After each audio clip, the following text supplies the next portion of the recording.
Okay, I think we're back on. Are we good now? My shit froze before. Here I am to get on and provide incriminating evidence for anybody who's out there watching this. I don't know. This is I don't know. One of the reasons why I don't do this as much is because it just feels like you're putting your whole diary online for people to use against you or something. But in any case, we'll try to tiptoe around the self-incrimination or whatever. But it is about, I don't know, storytelling. I'm a storyteller. In any case, go back and watch the fucking other. This is what pisses me off is my stream just froze. And so I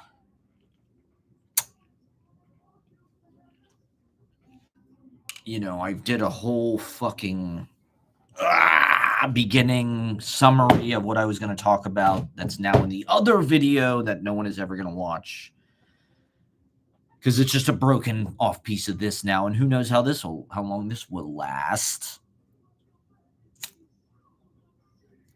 So this guy's fucking music is still on. God damn it. Can you hear that? Maybe not. I can't tell what's louder, the air conditioner or this guy's music. You might not even be able to hear it at all.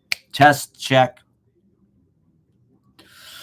Okay, so anyway, let me get right to, I want to talk about iShowSpeed and his IRL. I'm not that familiar with streaming culture, so I don't know how many people are doing that, or if he invented it, or somebody else was doing it and he just sort of started doing it. But also that Kai Cenat guy's got Mafiathon 3. That's happening right now. Mafiathon 3. I don't know. Are people familiar with that? Or I don't know what the hell Mafiathon 3 is. It just seems like he bought some, like, I think it's $100 million house or something in LA. And it's just like they're just like hanging out in this house, like live streaming. And they've got like a fucking drum set in the living room. And the Jonas Brothers are there singing. And so I don't know. I don't know exactly what the appeal of. I think I watched some Kai Cenat stuff at I watched another stream he was doing in the Hollywood Hill. To me, I mean, a lot of the appeal seems to be watching these guys just be rich as hell and just like, wow, look, they can afford all this shit. Look at the cars and look at all their friends. They're just like us, except they sort of hit it big. Maybe one of us could be some kind of streaming god or, the next Mr. Beast or whatever.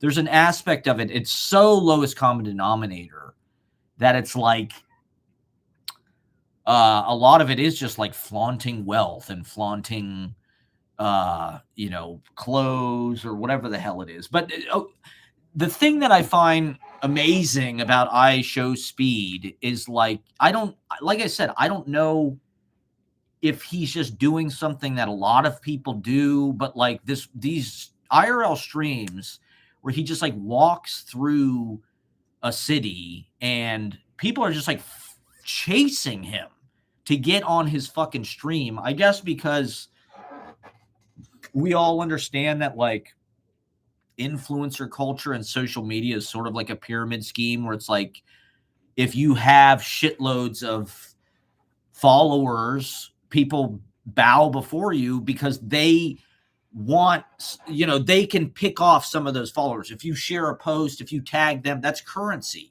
that can make you. If you show up on iShowSpeed's fucking live stream, that's a lot of how people's community grows or whatever. Is like they have somebody who's more famous than them, who has more followers than them, who like featured them or whatever.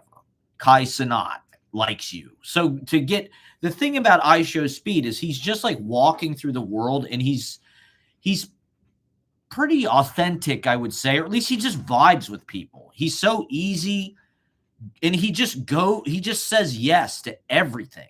You know, he just, not everything, like he does have boundaries. He does have like a good radar to like if somebody is worth trusting or not. But it's like his whole show is he just walking through these cities, through the world. He goes all over the fucking world. He went to Mongolia. He went to, he's been all over Europe. It's really amazing to show people that culture.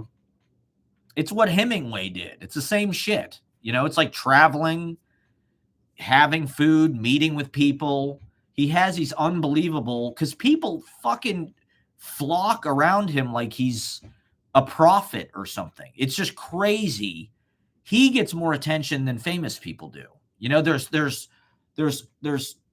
crowds of people that form around him as he's walking down the street. There's people, as they're driving in their car, there's people trying to get up next to them on scooters and in other cars and shit, just so they can get a little FaceTime on iShowSpeed's live stream. I mean, I was watching it last night.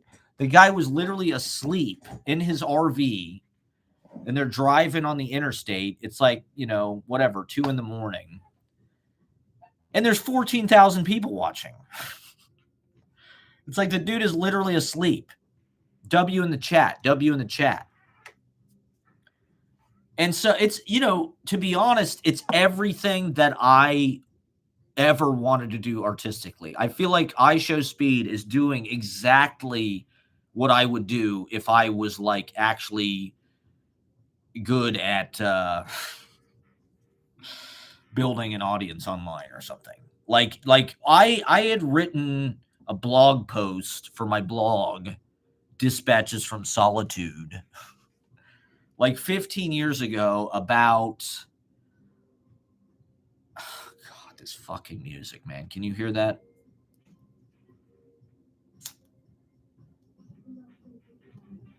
Is that going to fuck up my audio? Is it going to fuck up the, it's just, he is sculpting public space. He's meeting people face to face. He is shaping social relations in a way that's like theatrical, performative, but also very like natural. It's real life. He's befriending people. Like I was just watching this part of his stream today. Today's in Detroit. And he was having breakfast with this old white lady. This old white lady is like a huge fan of him, probably because she watches him on YouTube. And she knows everything about him. She knows the people on the show. It's amazing how the natural human beings like become characters somehow. Through watching this live stream, it feels like you're watching like a scripted, I don't know. It's like you really can appreciate the human beings in the same way that you would appreciate like South Park fucking characters. Like this is something I've seen more and more in like the comments of, especially like Channel 5. People are always commenting on Channel 5 videos about how South Park was a documentary. Oh, wow. Holy shit. I didn't know South Park was a documentary, because I don't know. There's something about South Park that like they're really good at capturing kind of like just like the surreal banality of modern America, where it's like, and that's what you get if you point your camera at real life. There is this like weird, hyper intense, performative, but like everybody's dressed like shit. They've got weird fucking cartoony voices. I don't know. They're able to capture like a documentary, the way things as they actually are, even though it's fucking South Park and even though it's cartoon characters. Like if they're interviewing, if like a reporter's interviewing Timmy or something. Is Timmy still a character on that show? It's hard to believe that show's been on for 30 fucking years. Like I don't really follow South Park, but everybody else does. I think this is one reason why iShowSpeed is so successful. Is he's just like an everyman. He's a gamer. He can do a backflip. He can freestyle.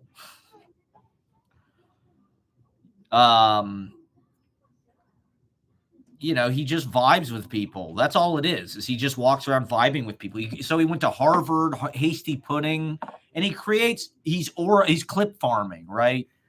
Where it's like he goes to the Hasty Pudding people, they sing a song for him, he starts dancing. It's like, so they cut that out, that becomes a TikTok video. There's these weird little kind of nodules of like performance that happen. So, I mean, this live stream, he's literally live streaming like the whole goddamn thing. Like there literally is not a break. And so you see him in the RV when they're driving.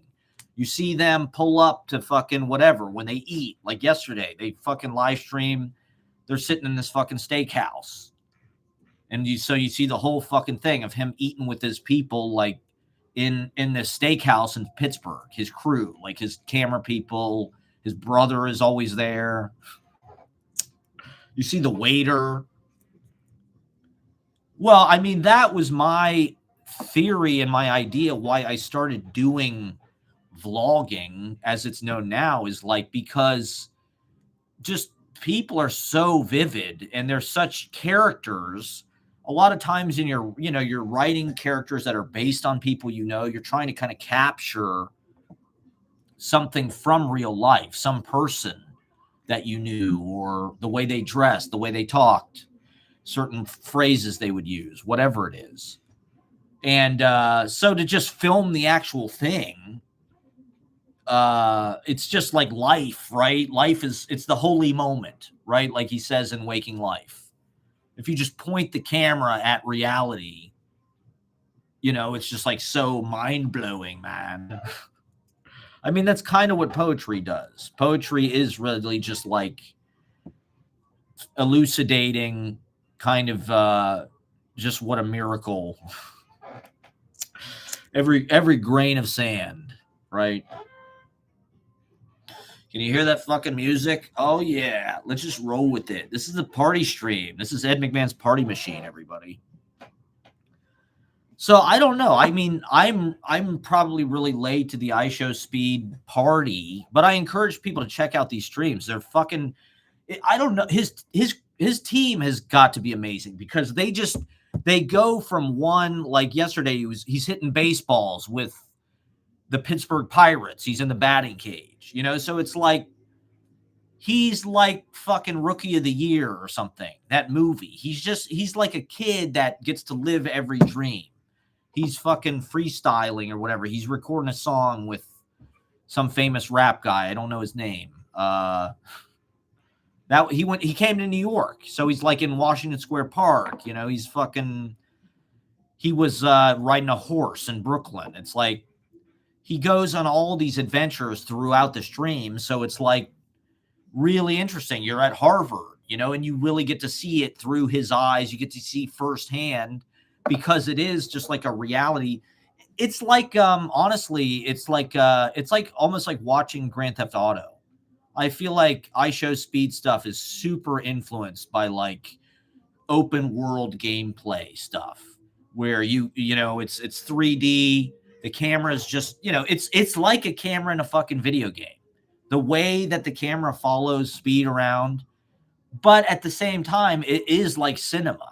Like I agree with Harmony Korine. Like I do think that these guys are like making the most cutting edge, mind blowing movies that anybody's making. Like the dude is directing this. He's orchestrating all of these impromptu scenes. Basically, he's in Boston. He's always racing people. Everybody wants to fucking challenge him to a race. Everybody's always challenging him to shit. It's like, hey, Speed, try this fucking halal. It's the best halal in Detroit. Hey, Speed, do you want to cook these lobsters with me? Hey, Speed, do you want to? It's like, Jesus Christ, give the guy but he invites that. And I don't know, he is kind of like this weird silent master or something. He just, because what's the difference between him and every other fucking asshole like me who's a streamer?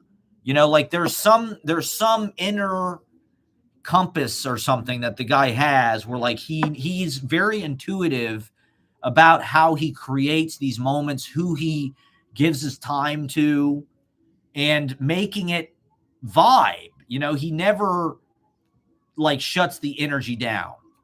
He's with the Rizzler. When he came to New York, he had a summit with the Rizzler, so he's riding around with the fucking Rizzler and like his fucking Escalade or whatever.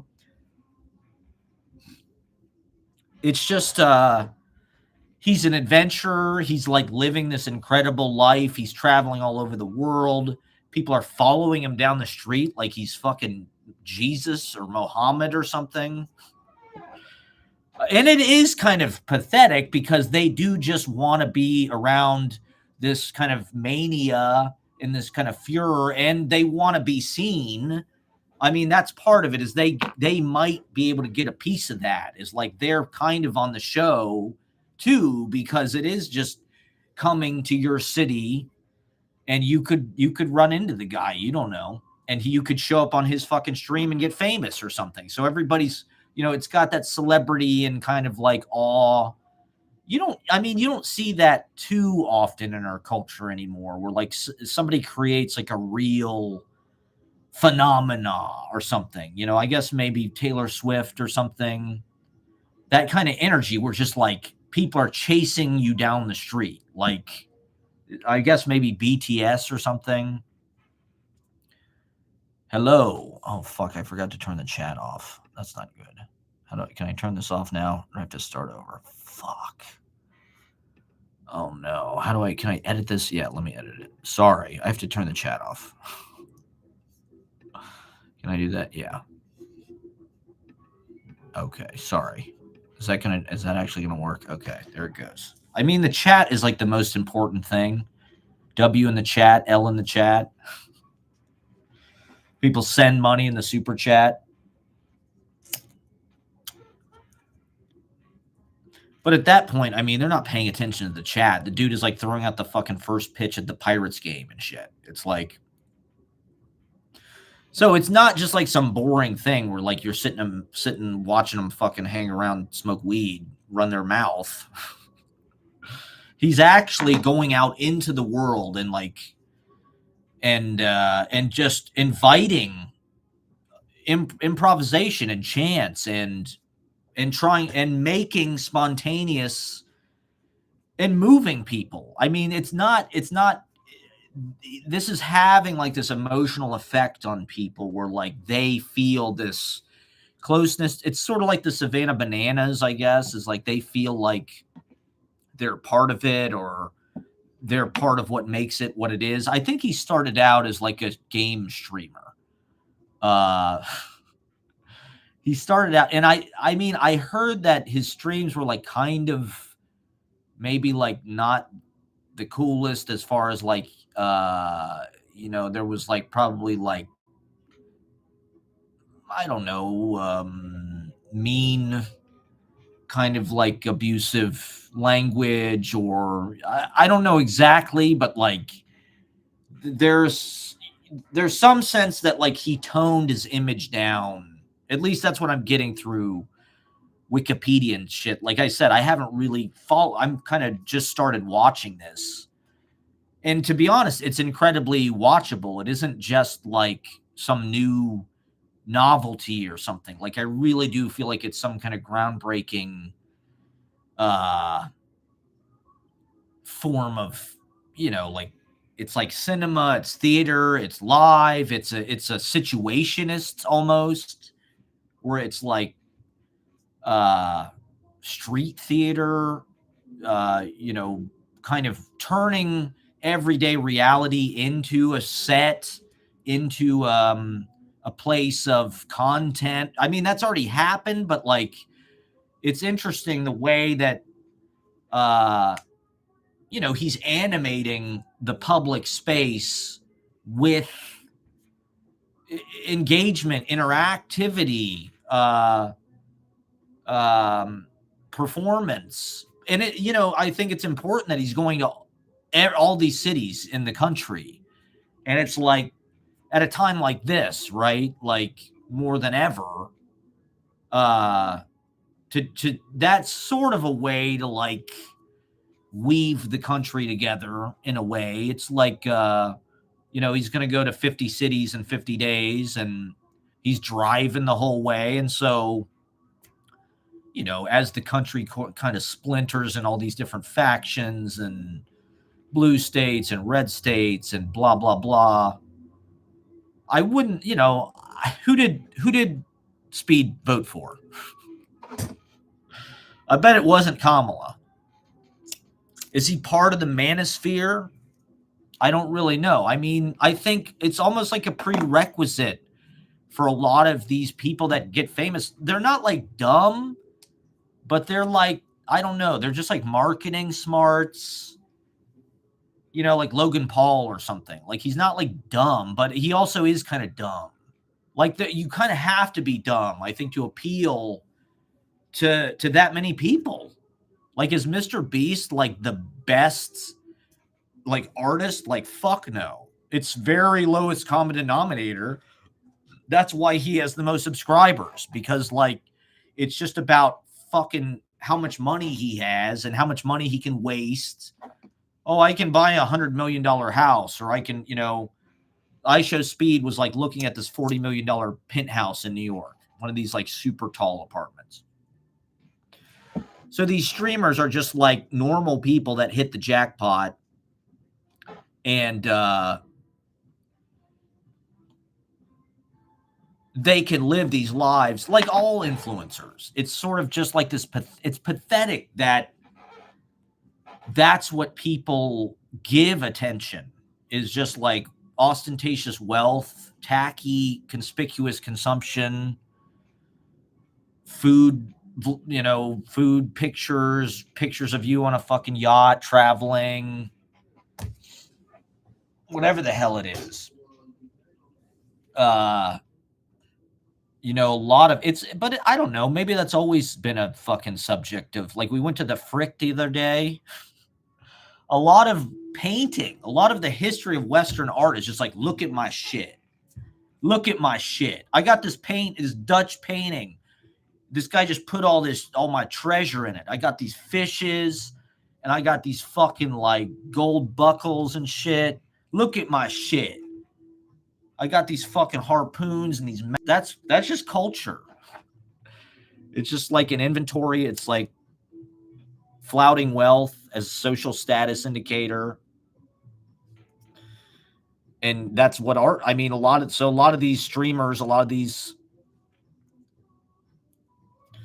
you never know when they're just gonna, and they travel through the world like kings.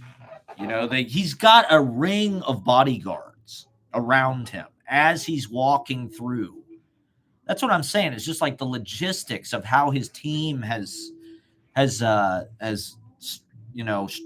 tactically planned all this shit out. Can you hear that music? Is that going to fuck my fucking audio up? They're a well-oiled machine.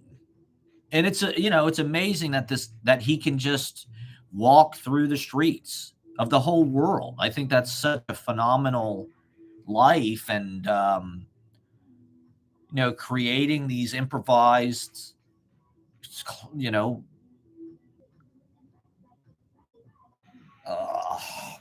it's back. Okay. He's willing to meet anybody if he sees that, if he sees, like, this old lady he was having breakfast with in Detroit. She was just a fan. She came out to meet him. He sat and ate a whole meal with her. And granted, it was content and he was filming it. And so in that sense, it wasn't necessarily totally this pure thing. He's also probably aware that it's good for his show. But at the same time, it's like, who else is doing that? Who else is walking through the world and just like interacting with everybody and doing it all fucking day and high def and good audio? I'd love to have a fucking team of video. That was always my goal, was to do that. I was hoping the Scenes from a Life thing would take off. when I was doing it on public access, and I could build to something like that. But the pandemic just kind of accelerated streaming, and I mean, to be fair, a lot of that did grow on Twitch and through game streams. Like I Show Speed, I think he was savvy about. He used video games, but also soccer. I mean, I don't watch the I Show Speed that much, but like apparently he's, soccer is like one of the. I think he started out as maybe like a soccer stream or something. He's always talking about Ronaldo. He loves Ronaldo, and that's like one of his main like characteristics is like he loves Ronaldo. So he's always asking people who their favorite player is and shit. But I mean, soccer is the most popular sport worldwide. And so it's smart for him to sort of make his stream. That's part of what it is. It's like a soccer stream. If you're into soccer, you're probably, that's one audience. Whereas like I'm like a poetry stream. I'm not talking about soccer. I'm not talking about Ronaldo. Have I ever mentioned fucking soccer or anything that popular? Like soccer has got billions of fans. There's not that many things like that, to be honest, that are just like a world language or culture or something. But also video games. I think video games are probably one of those things. Like, Speed is not like some elitist snob. It's like he's probably just like watching fucking Marvel movies and South Park and that kind of shit. He's got that. He's just a typical kind of like American like male, right? Like South Park, sense of humor, video games, drinking Prime. I guess he grew up partially in Detroit, partially in Cincinnati. He's from goddamn Cincinnati. So he's an Ohioan, which I think actually makes a lot of sense. He feels like an Ohioan, the way he's interacting with these people. I think that's one reason why he's not like overly friendly, but he's just like very open to kind of meet everybody. You can tell he's a little on guard because he's famous and he kind of has to protect himself. Like he was in this, it was like a kind of just a gastropub bar type place in Pittsburgh. And there was some weird people. This one guy's like, spit in my mouth. It's like, that's fucking weird. And so they left. He's like, we got to get the fuck out of here. It was just like a little too weird. The vibe was a little too weird. And then they went to the steakhouse. But it's like, it's good that guy is intuitive. And you're actively seeing the whole thing play out in real time, which you'd think would be very boring, right? I mean, the traditional wisdom would say, just like, this is really fucking boring. We need to make this more dramatic, right? Like every movie's got to be about life or death. We don't want to see this guy eat nachos with like his brother or like ride in a fucking car on his phone. Like you're sitting there, you're just watching them in this fucking car for like 40 minutes while they drive to the city or whatever. It's like, but somehow it's, because it's voyeuristic and because it's observation, you're constantly deducing things about their character, who they are. You can observe them and appreciate them as people. And, that's what we do in movies and stuff. Movies and scripted material is a way to try to present that. In the 100 years ago, that was the best way they could do it. When you had to go to the theater, before radio, before television, before movies, you had to actually go to a fucking theater to watch. That was like the best they could do, was like script it, rehearse it, get costumes and shit. Now it's like you just film it. You just live stream the goddamn thing. That's right. I'm going to keep talking about this. I just think it's a really, I think it's like one of the biggest cultural things that's probably even happened in like this century, actually, is these IRL live streams where he's traveling the world. He's going to China.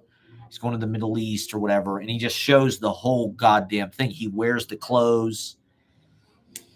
He's a free Palestine. Speed is he's outspoken about that. He's from Ohio, like I said. I think it's weird. I think isn't Logan Paul and Jake Paul from Ohio? I think they're from Cleveland. And I think MGK is from Cleveland. It's kind of interesting to think that some of the dumbest leading cultural figures they're all from Ohio. Not Columbus, but Cleveland and Cincinnati, the traditionally relevant cities. I think for one thing, Ohio is it's an example of just like the legacy media is no longer, we're no longer dominated by the coasts and the networks and blah, blah, blah. It's like iShowSpeed was a fucking video game streamer and he just grew and grew and grew. It said some of his early clips, he was like violent. He would have like violent reactions to like video game shit, losing or something. He'd have like, which like, I think that's part of the internet. It's just like most people who get big on the internet, I don't know, there's probably some aspect of like they're trolling or doing some shit they really shouldn't be doing, playing dirty somehow. That's how you get clicks. Like what that guy David Dobrik. Whatever happened to David Dobrik? Is he still around? Is he a has-been? I think in a certain way you could go your whole life and never even hear of any of these people. Like if I hadn't like sought things out about David Dobrik, I don't think I would know who he is. He's not like Harrison Ford or something. Even though in a certain way he's maybe more popular and more famous than somebody like that in this day and age. Like iShowSpeed is probably more famous than a lot of there was some basketball player he ran into in Boston. It's like way more people knew who iShowSpeed was than this basketball player. Can you hear that music? God damn it.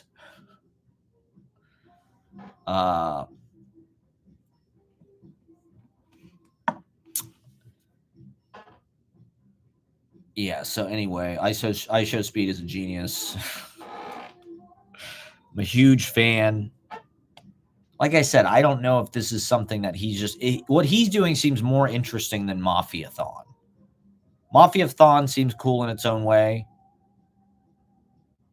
But I feel like anybody could do Mafiathon. I haven't watched it. I'm a streamer commentator here, everybody. But the IRL speed stuff, it's completely a reanimation of public space. And I just think that's the future, is like gamifying or making everything more kind of like playful as a form of protest. And he's making shitloads of money. If being a content creator is going to be like one of the jobs, then like the whole world is people are already treating it that way. The whole world is your studio. And I think in New York, you live that's been a thing for a long time, because the cameras and the media and things were here. So people the movie industry, there's a lot of movies about New York. There's not so many movies about Cincinnati. There's not so many movies about Columbus or Indianapolis or, Athens, Ohio, or whatever. Whereas now iShowSpeed is like one of the most famous people. It's like watching fucking Michael Jackson walk down the street or something. The way that people react.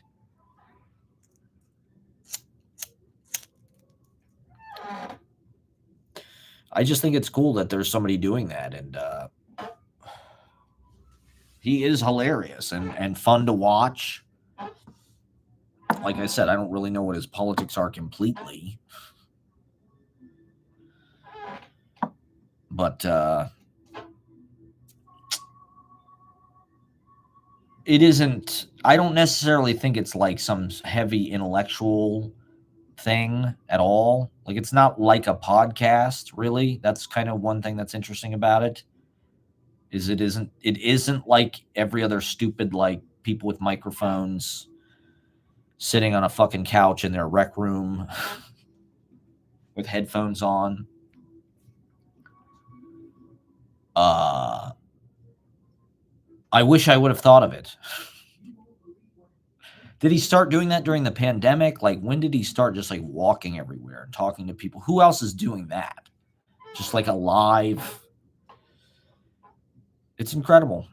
It's better than, most of these, better than every TV show practically, and better than most of the movies, I'd say. It's more cinematic and more truthful than most of the fucking movies out there.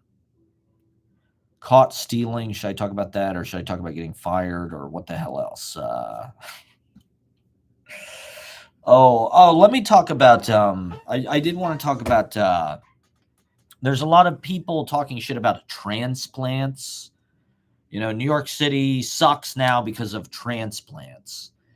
And what I would say to that, like, there is definitely truth to that, but I would say it's not so much the transplants that make it suck. The thing that sucks about it is the transients. The thing that sucks about it now is it's sort of normal for people to use the city like an extended, they're just like extended tourists, where it's like they're not really transplants because, like, they're not going to stay. Like, they come for a couple years and they have a great time. They kind of blow through, they party, maybe they get a job, maybe their parents pay for it. They do the town, it's an exciting place to go to bars, to see culture, whatever, plays, art, whatever you want to get into of civilization, there's plenty of it here. And so it's a fun place to just like live like a tourist and live like for a couple years in your 20s or whatever.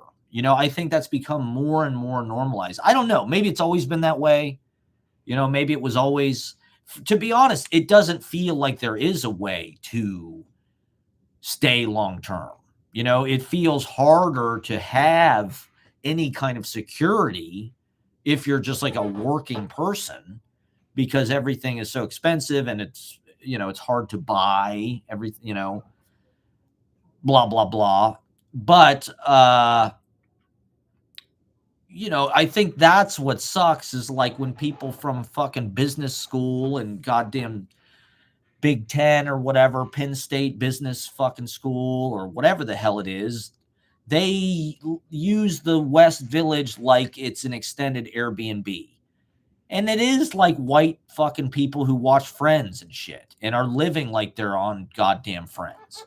I mean, I think that's one of the things about Friends that was like so, like, it sort of sanitized the city. It's all about it, it's about New York, but there's nothing funky or scary about it. There's no diversity. I would say, even now, like, New York is,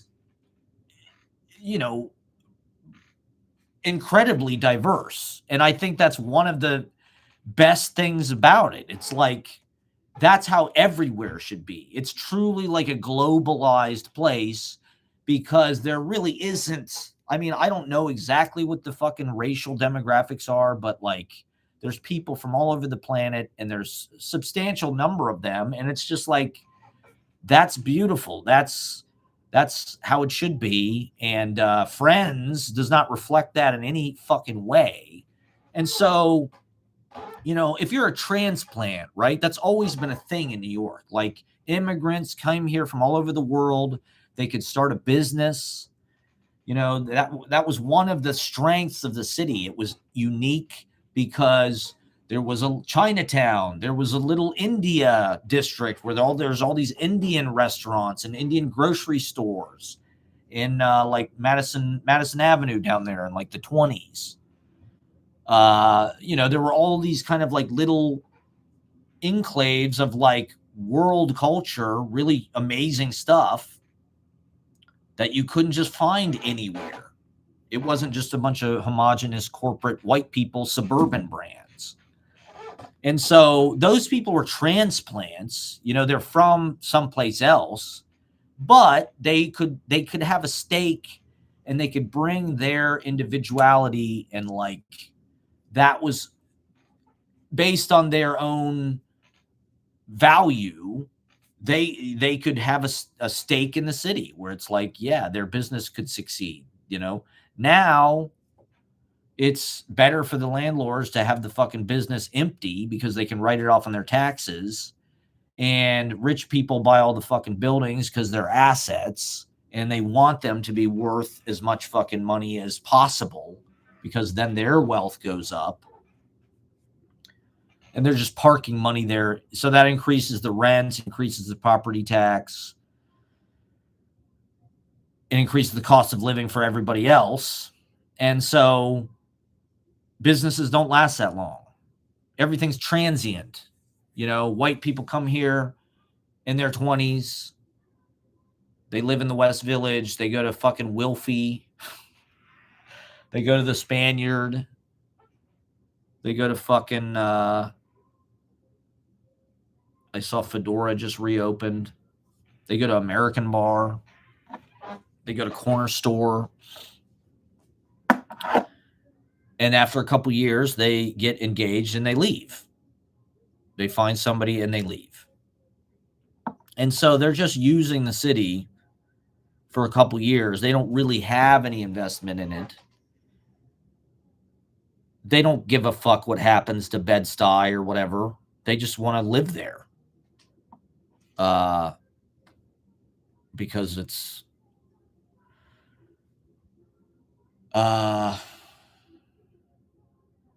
gives them access to all the fun that other people provide. And so I don't know, for me, I'm trying to figure out a way to like make a living entertaining tourists, basically, or transients. There's all these people here with money who want to have a good time. How do we make money off them, basically? Nightlife industry, because we know how to have a good time. We're party people. And so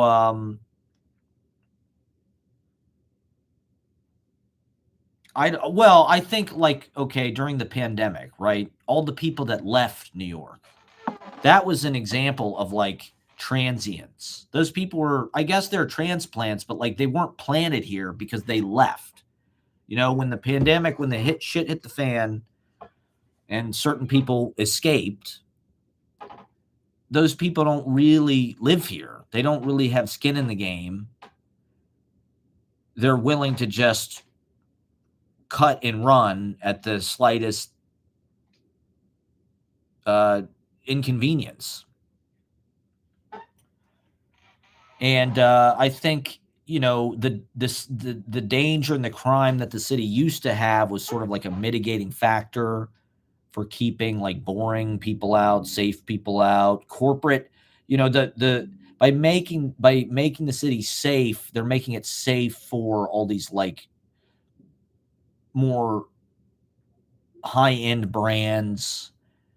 Richer people feel safe here. They want to live here. They want to shop at Whole Foods. They want to go to fucking what is it? What's that fucking salad place? I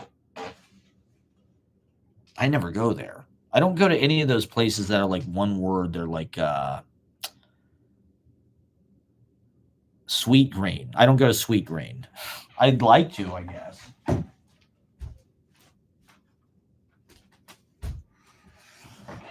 So anyway, I don't know. I think, we just don't really have a choice. There's no way. I mean, it's the rents everywhere have gone up exorbitantly in the last 5 years. And so we're all kind of forced into this position where, like, we're transient. We're not really, I mean, I've bounced around to a lot of different neighborhoods. Should I talk about how I got fired? Well, I don't know. I guess I talked about it already. It's like it's like with I had a good run, but I guess I'm ready to, I don't know.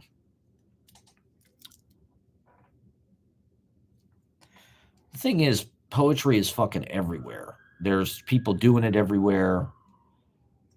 And I don't know. I feel more connected to that, I guess. I feel more connected to people just doing it for their own love, people going to open mics, people publishing themselves, their friends, whatever, people who have their own magazines. Well, but I also feel like the more interesting work can take place there. I don't know. I think these institutions and things are so serious, and people, there's such a pecking order with people's careers, and I just feel like you have to.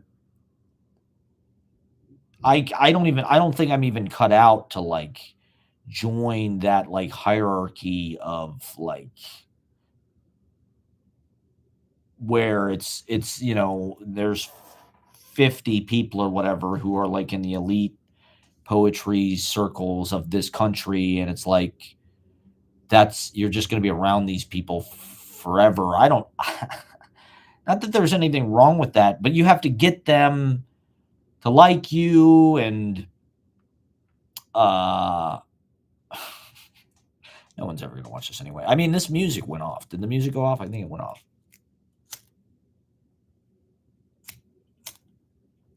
Oh, this is something I wanted to talk. We did these. Ashley got these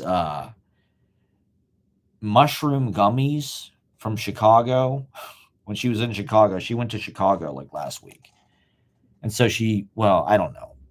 She had these mushroom gummies in any case. And so I thought, it's going to be like a weed edible or something, like no big deal or whatever. I thought we'll do this and, like, it'll just be sort of like micro dosing. Everybody's favorite thing. And you could get them in San Francisco. I remember seeing them in the shops in San Francisco. They had, like, these mushroom gummy things. And I'm like, they're just selling it in the fucking weed store. Like, I guess it is legal. They don't have that here. You can't get that here. Not in a fucking weed store. It's not legal here yet. But apparently in Illinois it is.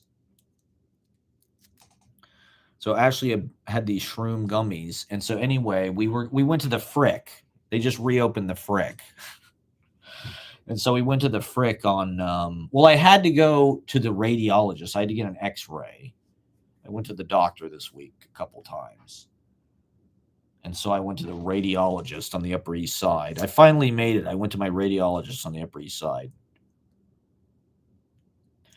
I got a blood test. Everything looks fine on my blood test. I've got my blood pressure is a little high, and my blood sugar is a little high.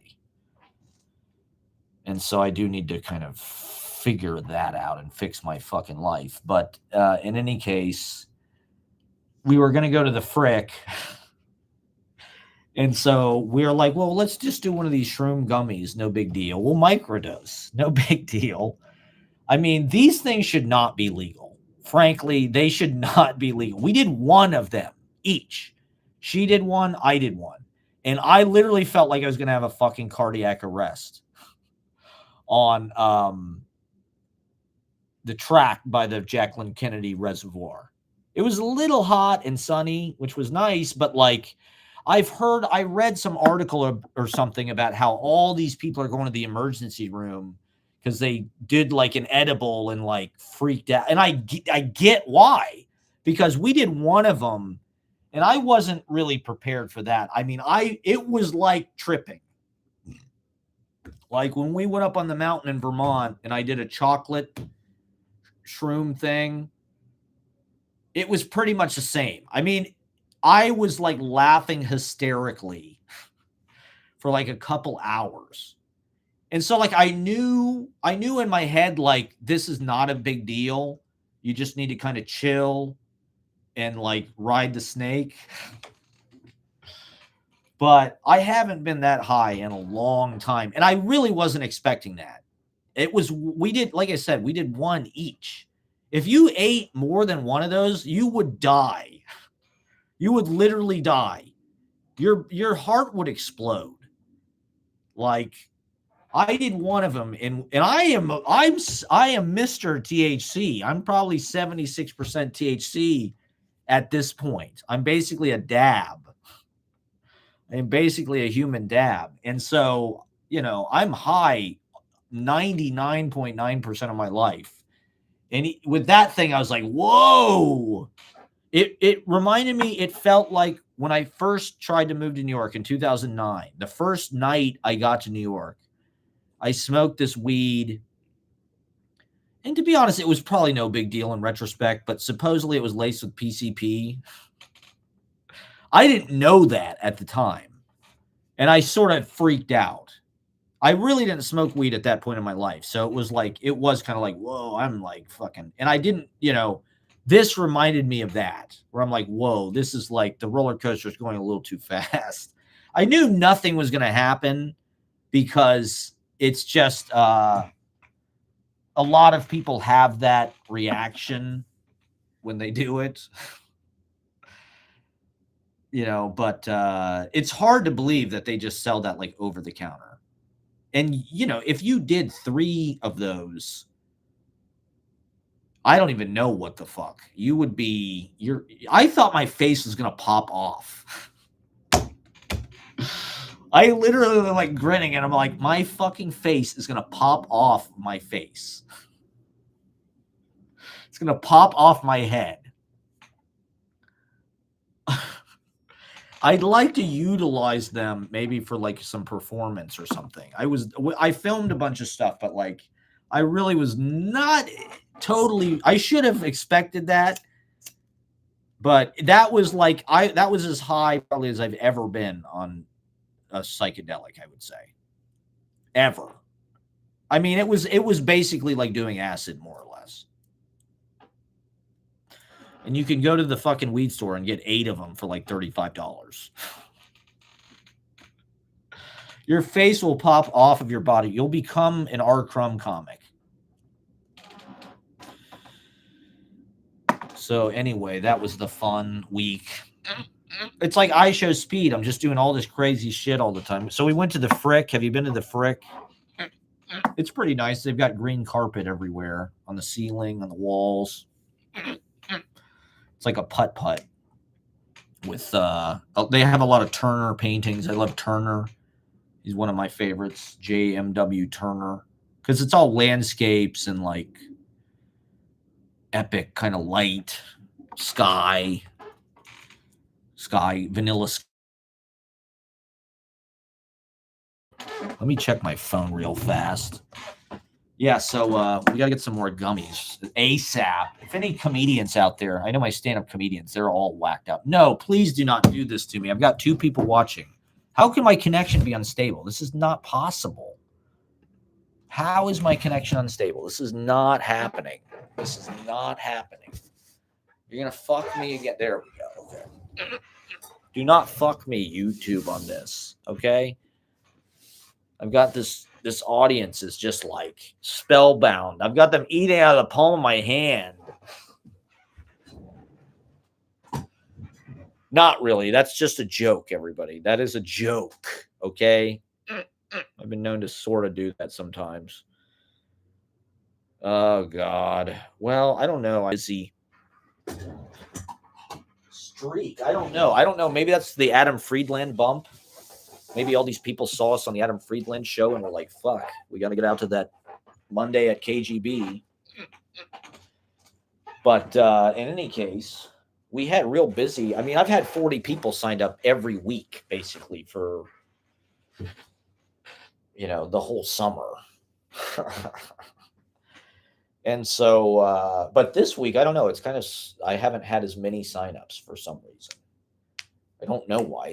Normally, it's the opposite. Normally, it dips in June, July, and August a little bit. And then after Labor Day, it kind of picks back up. And because the students come back, but the rhythms of everything are all weird because of the economy, the tariffs, I get my impression of it is maybe like we didn't get as many tourists this year because of Trump insanity, border shit.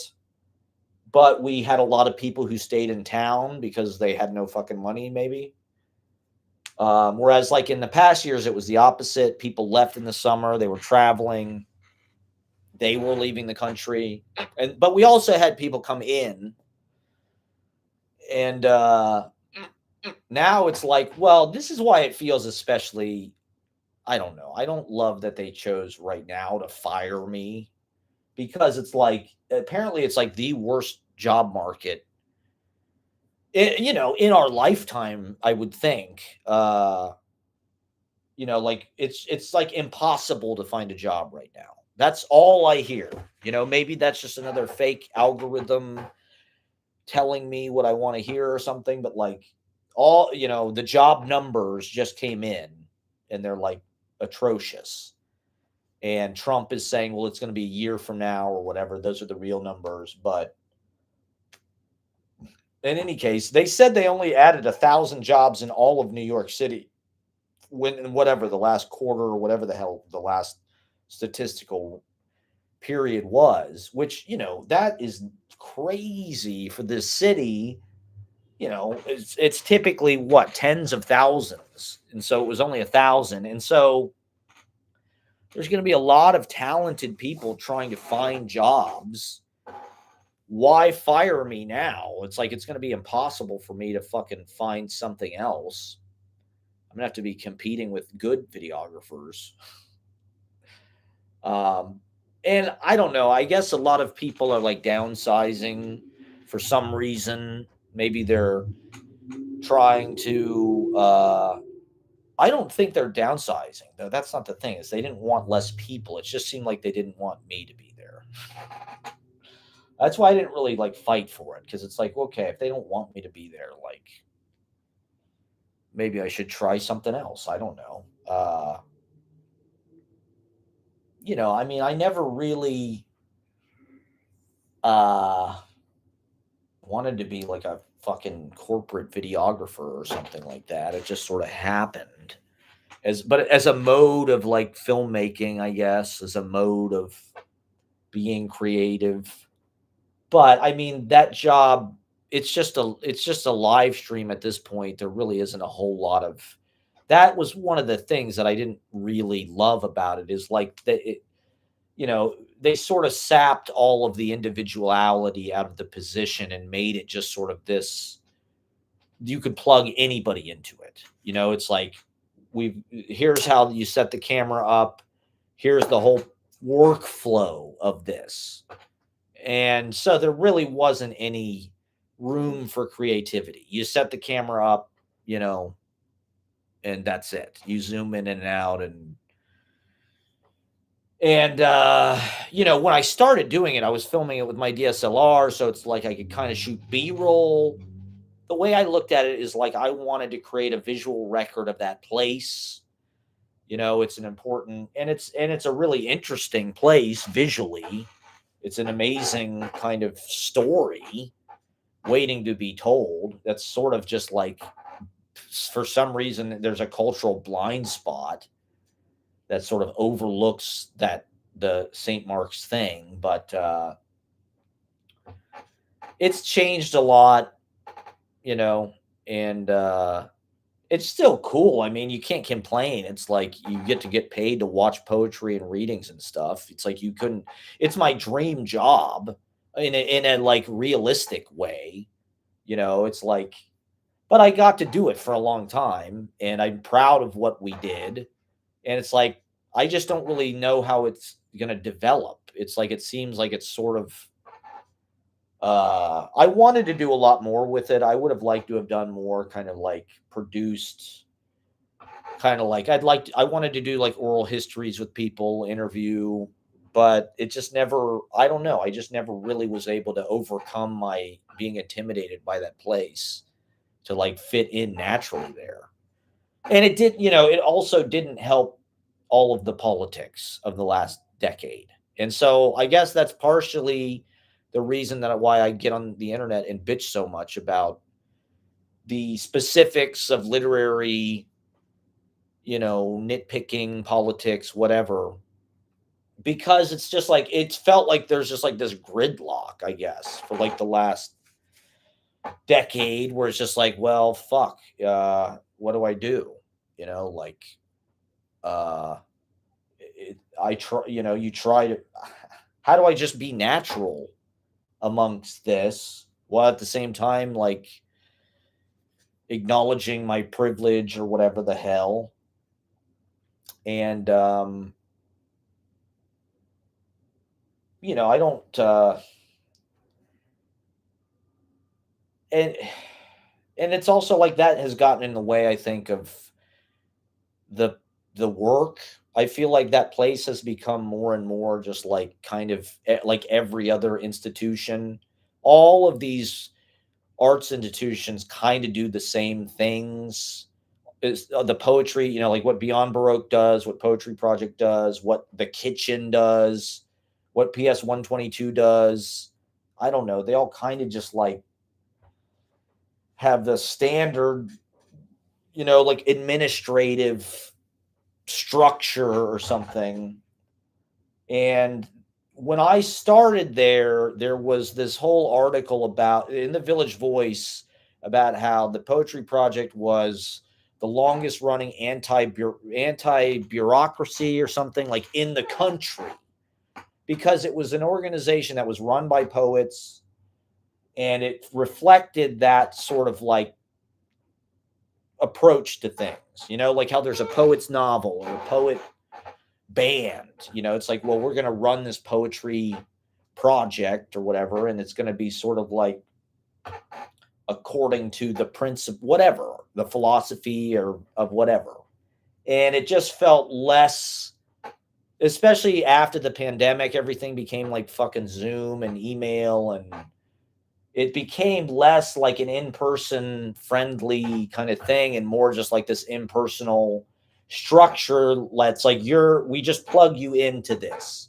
When I started doing the video, I was the only person doing it. Like I basically started the fucking YouTube page, more or less.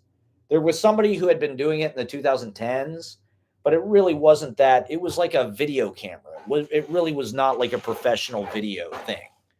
And so I was really the first person there to shoot. And like I said, I wanted to film, my heroes and fucking be at the readings, and I got to do it. I'm really proud of. They never fucking appreciated it. They treated my videos like they were just kind of like archival fucking thing or something. But it was like, I did work kind of hard to make them these little movies about the place to the best that I could do, with the people that were there, with the events that they did. I tried to fucking make it, make high quality cinematic document of that place. And I think I did a good job. You'll never see any of those fucking videos because they're not on the YouTube page, I don't think.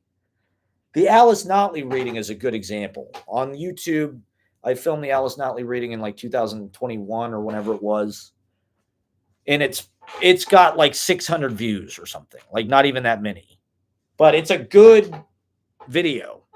There's good footage of the people behind the scenes who made it happen, the environment. It's such a dramatic place for that. And so it's a very romantic, position, and I love doing it. I like all the people there. I'm just not good at poetry. I just feel this weird, Uh, I don't know. I'm more loud or something.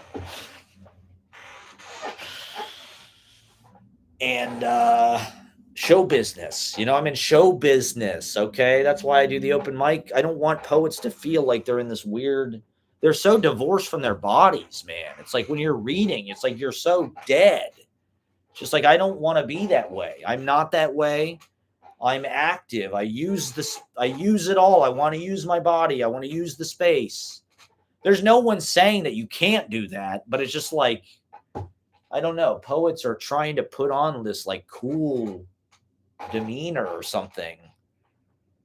And I mean, I just think that's really cruel. The way that they did it was very like methodical and calculating and impersonal. And that's why I just don't want to fight it, because it's like, well, I just don't want to work with that. That's not why I started working there. It was a surprise to me how many of the people there could be just like cold.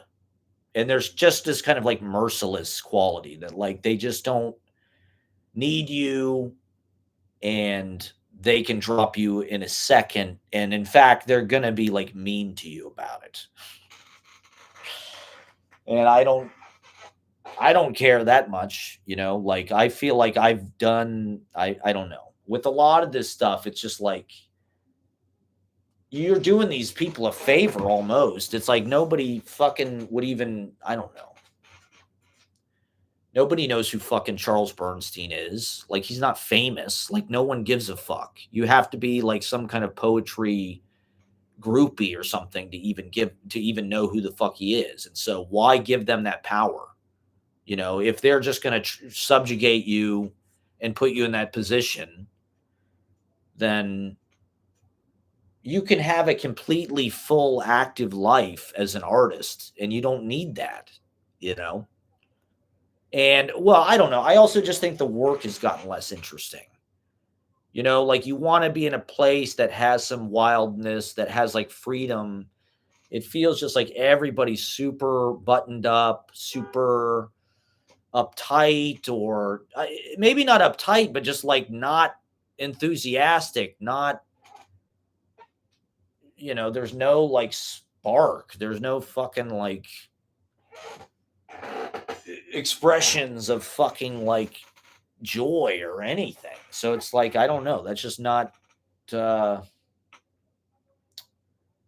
and it's also the kind of thing where it's like, especially in the big city, especially in New York, it's like there's these legacy institutions that have so much clout and so much power, but they're also, they're well past their point of being like,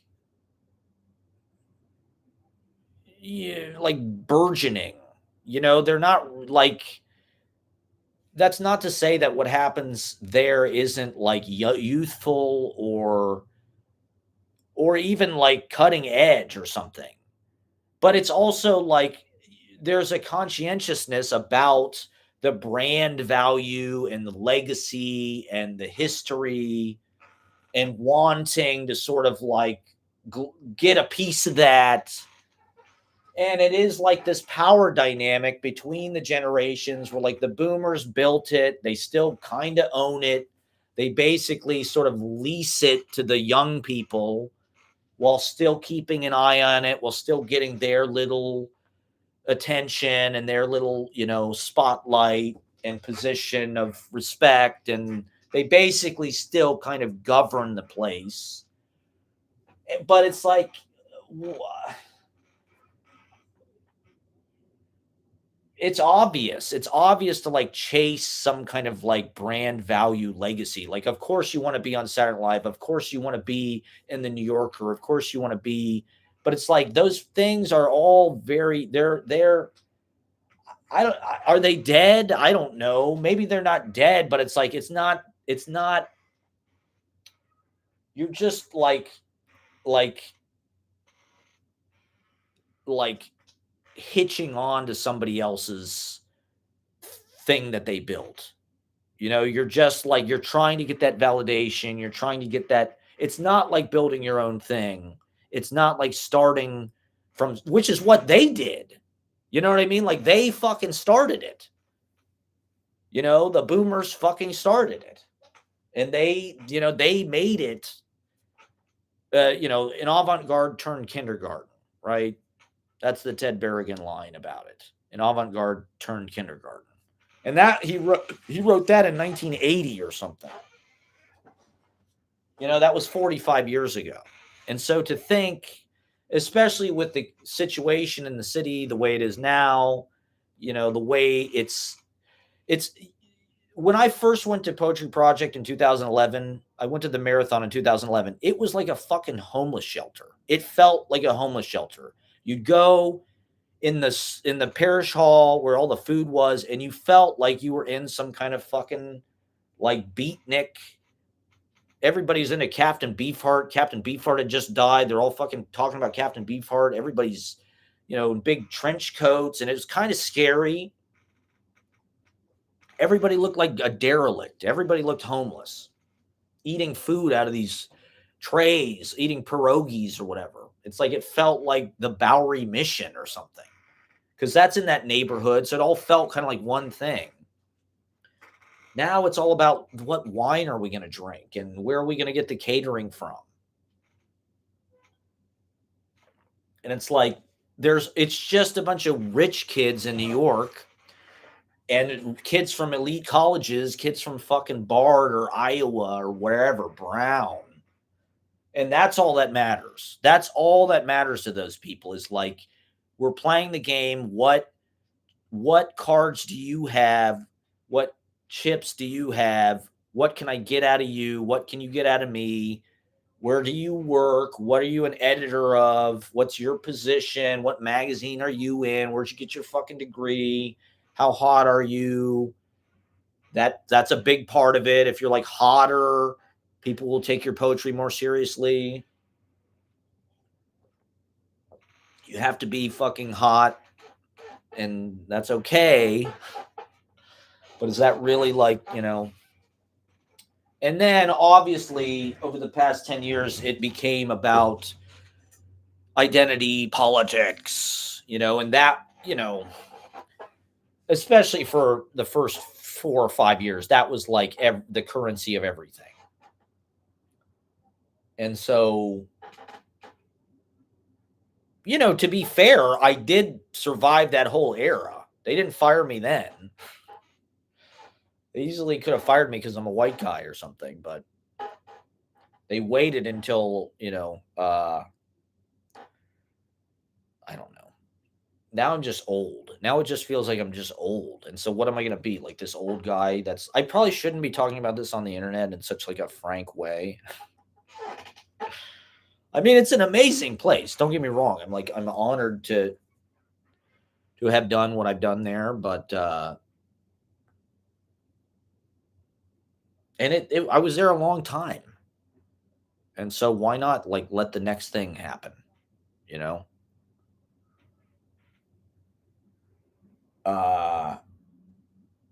and try to build your own thing. That's probably the direction that I would like to go. I'm more that type of person. I really don't fit in well in institutions. And I don't know. I try to be okay with like being in a supporting role. But I mean, this is one reason why like I'm just not good at hanging out. Like that's the Poetry Project. It's like it's a salon and it's a hangout, and you have to be able to like mix with people. You have to be able to mingle. It's just like especially in that circumstance, I was like extremely nervous. And so I was terrible at it. I was not good at mingling. But that being said, it was a good place to have as like you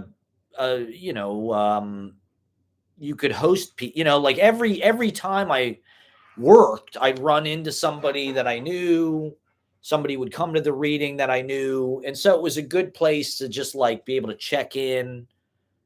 It was a great job. It's a great job. I should have tried to fight for it, Uh,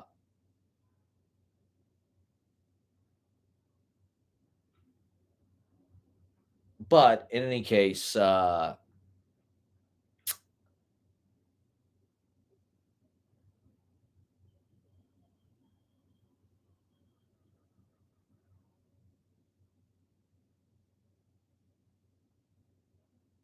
yeah, I mean, this is one reason why I host the open mic and I host parties and stuff is because, like, I'm really not good at other people's parties. I get nervous if I'm just like sitting there waiting for somebody to talk to me or something. I get really nervous. I hate that more than anything. Like the thing I was worst at is in school, like before class starts, like in high school, between classes, you're like waiting for the class to start. It's like you've got to, everybody in the class is talking to each other. And so it's like you've got to, be like, I got to find somebody to talk to and like strike up. It's like, I hate that. I'm horrible at that. Whereas, like, if I'm running the open mic, it's like, well, I don't really have time to talk to anybody. I don't have time to like small talk. I don't have time to mingle. Like, I'm running this fucking thing. Like, I got to do this. I got to take the picture. In a certain way, that's why I do all that stuff, because it's like it's a distraction from the obligation of just like hanging out. It's like, oh no, I've got to take the picture. I've got to do the story. I'm running the live stream. I've got to fix the sound. I'm running up. I got to introduce, it's like with the slooge parties, it was the same thing. It's like, I'm not just hanging out at the fucking party drinking beer. Like, I'm upstairs, I'm talking to the bands, I'm setting up the sound, whatever the hell it is. It's like you're running the event. It's like I'm way better at that kind of stuff than if I'm just like sitting in a corner of the room. I got to walk the room to like talk to people. I'm horrible at that. I'd rather that's one of the reasons why I liked reading, because I just put my face in a book. I'd rather read a book than try to make. I mean, it's not that I don't like small talk. It's just I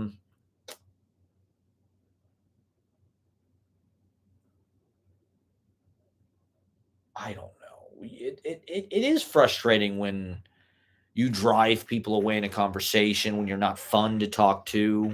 I don't know what people talk about in the, I'm always trying to analyze everything, intellectualize everything. And so I'm probably not the most fun guy at parties.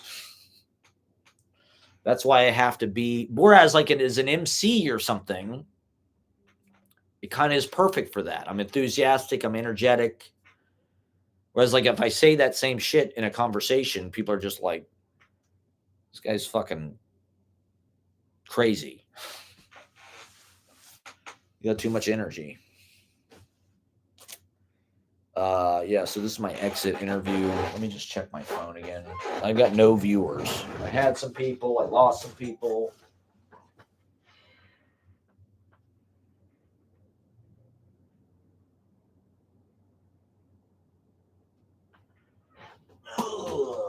I'm going to keep it going until Ashley gets back.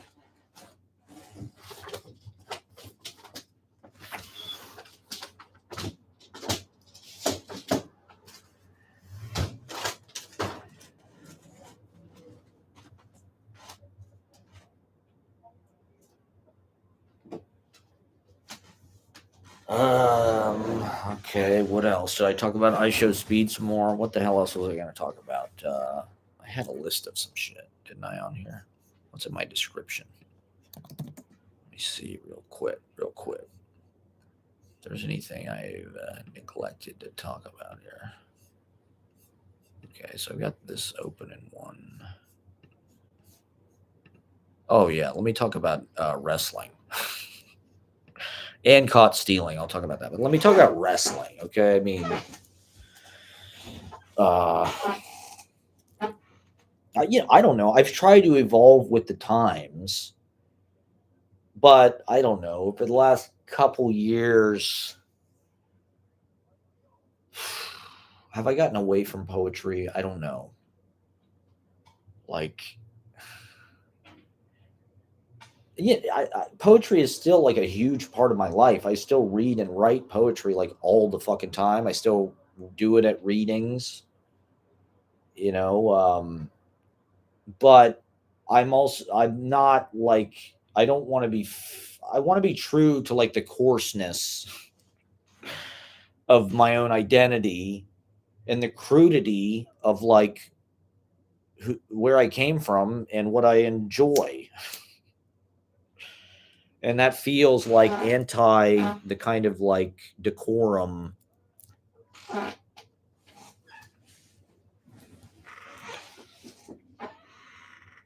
of modern poetry tea parties.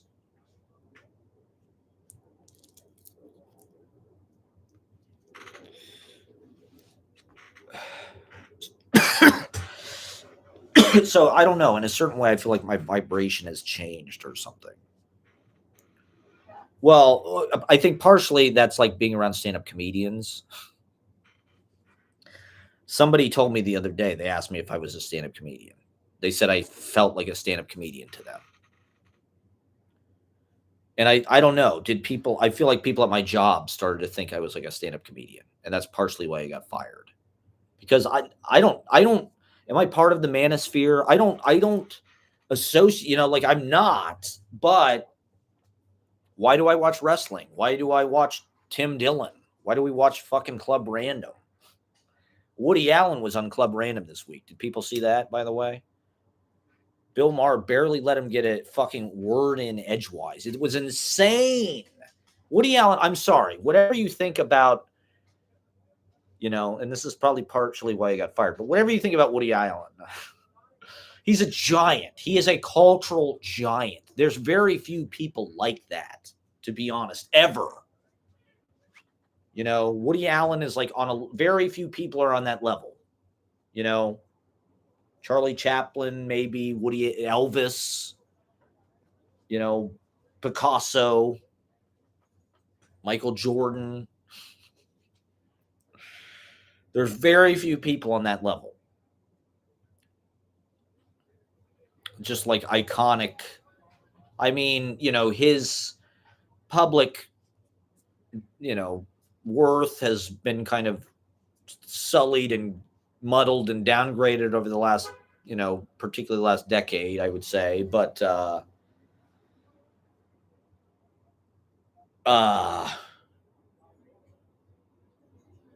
and rightly so, perhaps. You know, why else would he be on Bill Maher?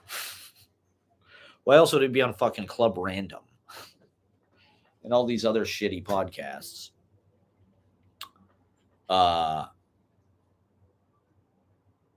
But How the Mighty Have Fallen, Woody Allen is on Club Random. And Bill Maher, it's unbelievable the way Maher was talking to him.